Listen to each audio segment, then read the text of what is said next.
Chapter 783. Wilbur shook his head. Santino looked at Wilbur with teary eyes. Jean instantly looked disappointed. He was afraid that there would be no solutions if the legendary Trevor Penn could not help his father. Perhaps Trevor Penn doesn't live up to his name, Jean wondered. He felt too bad to have given his family heirloom away. That was a precious item that his grandfather treasured his whole life. However, Wilbur slowly entered the father's mind with his spirit energy. Compared to Wilbur's own consciousness, which was as vast as the sea, Jean's father had a consciousness the size of a lake. Wilbur's spirit soon appeared next to Mr. Xander's soul flame. The soul flame was the size of a bean, and it was unstable, seemingly ready to go out at any time. The soul flame was surrounded by gray runes that emitted gray mists. They kept eating away at the soul flame. Wilbur observed the runes carefully, then backed away with his consciousness after a long while. "I found the cause," said Wilbur slowly. Jean instantly asked, "What is it?" "Your father is cursed," replied Wilbur. "Cursed?" Jean looked shocked. Wilbur explained slowly, "It's not a surprise. A curse is the best way to kill someone without leaving a trace.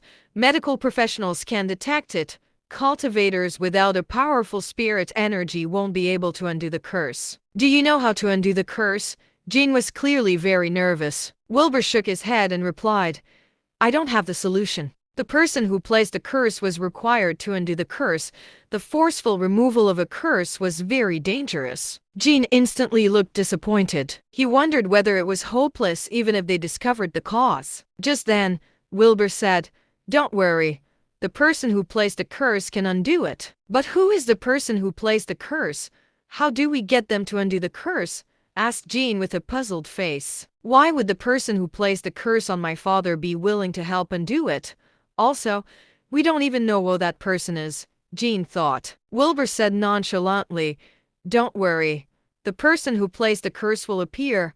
I also have another solution even if they won't undo the curse." "Another solution?" asked Jean bafflingly. Wilbur nodded and replied, "Yes. I can transfer the curse to someone else. Can you find someone like that?" Jean fell silent. He wondered who would be willing to take on a deadly curse like that. Suddenly, Santino said, "I'm willing to do it.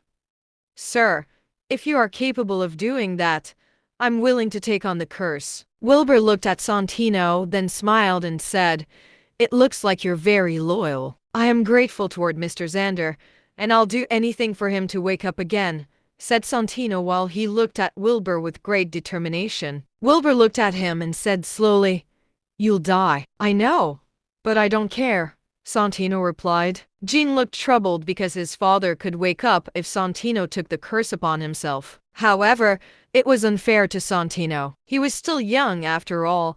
He was also a powerful ambience-level cultivator, so he had a bright future ahead. Moreover, he had a family. Jean wondered how he could ever face Santino's parents, wife, and children if that happened. It seemed like there was no other way. He had no clue who placed a curse on his father, after all.